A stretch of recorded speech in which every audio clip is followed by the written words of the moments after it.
Hi there. I'm Tercy Engelhardt, and I want to welcome you to the Unreasonably Grateful podcast. So every week, I not only promise you that I'll show up and I'll break my heart open and share some wisdom that I've gleaned over my 38 years of recovery from dealing with 20 years of addiction, in the hopes that there's something in my story that will make a difference for you on your journey.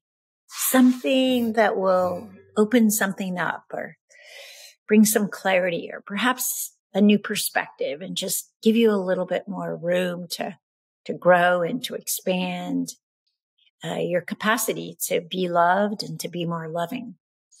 I don't have your answers. I say that week after week. You do. And sometimes we just need to hear something, or we need to be listened to in a way that actually gives us access to those answers so that we can take the next step, whatever that might be for you. So welcome. Some of you have been with me for a long time. Some of you are just joining. Wherever you are on that journey, I'm grateful to have you be a part of my journey. And I feel honored that you let me be a part of your journey as well. A couple of things. So a reminder that on Tuesdays, I make time available for some individual sessions. And again, those sessions are on a donation basis. You can sign up on tercyengelhardt.com. And I can't thank you enough. I'm always amazed at how people find out about me, where they come from, the process and the journey they're on. And I feel privileged to get to sit in the seat of an elder and listen and then share back with you what I hear and what I see. And the overwhelming response to those sessions is that it made a difference and that it helped people in their own process kind of move forward. And it affirmed oftentimes the direction they were going and what they were seeing and what they were taking on, and just encouraged them along. So I just want to thank all of you for, letting me sit with you and for you. If it's something you're interested, sign up, and I look forward to getting to know you better and to sharing a bit more personally with you. So that's also available. Okay. So we've been in this series on love for a while now.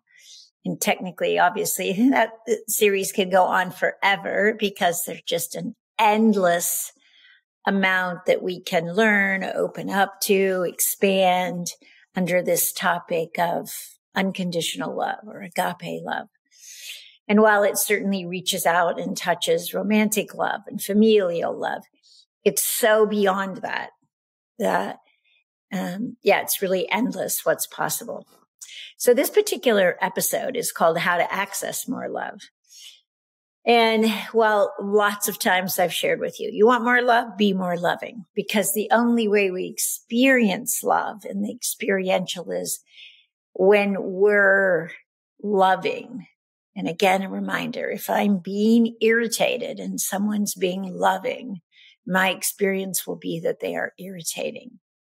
So when I'm being loving and someone expresses love, I experience love. Okay. But that's not what I'm talking about tonight. Tonight, what I'm talking about is one of the ways that we access more love is to get out of our own way. I want you to consider that we all have some version of, I'm not enough. It's too late. I have such a destructive past. I can't find the right person. I'm not lovable. There's something wrong with me. We all have some version of inadequacy, a less thanness that kind of protects us or defends us from our ability to actually let more love in. And how you access more love is by letting more love in. And in order to let more love in, there are so many things we have to let go of. One of those is the stories that we have about who we are. That, we're our past, we're damaged, we're from a destructive family, whatever that story might be. We're too wounded, whatever that story might be. All of those stories are stories that we've created or continued to create based on what's been. And we define ourselves as those stories. But I want you to consider that you're not that story, that you actually are this divine creation that's nothing but the impulse of being loved, how loved you are, that you were created in the design of love. That's how you were created. And that when we can actually live from that place or open up even to the possibility of that, more love becomes accessible to us. So accessing more love means it's accessible. We're now in the realm of being able to let love in and also express love outwardly. And there's so many little things in the nooks and crannies of who we think we are that inhibit our ability to do that. And so this week, I'd love you to take a look at who are you? Who are you really? And maybe take the time to actually write down some of the key points of the stories that you've been telling yourself and telling others about who you are, probably for as long as you can remember. And then see if you can't go back to that list and reframe those as the expression of love that you are.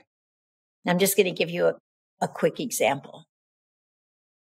So I would have said for a long time that that I have this quality in me that is, let's see what it's like. How did I name it? Okay. So it's like, not finicky, but it's that part of my personality that's, detail oriented, but it's more, correcting, looking for not so much what's wrong, but but also looking for just like what's out of place, what could make things better. It could be labeled an aspect of perfectionism as well.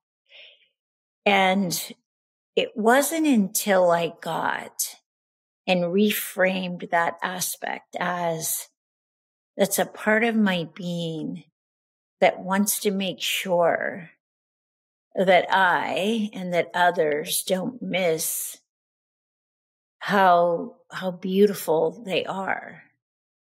So it's rather than see it as this kind of nagging, corrective aspect, it's more the cheerleader, the reminder, the coach.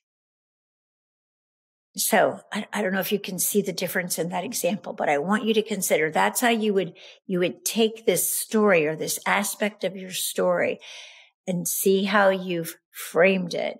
And then how might you frame it as helpful and kind and compassionate and loving and encouraging? And take a look and see. Now, perhaps some of those you can't. And those are ones you're just ready to let go of. Thank them for being there. Thank them for their years of service. Thank them for sharing, and then let go. And others, you'll be able to see how you framed it keeps it stuck in a particular identity. But you could frame it in another way that would have it be most helpful, most generous, and most kind. All right. So see if you can do that work this week. I'll see you next week. And again, thank you for being here.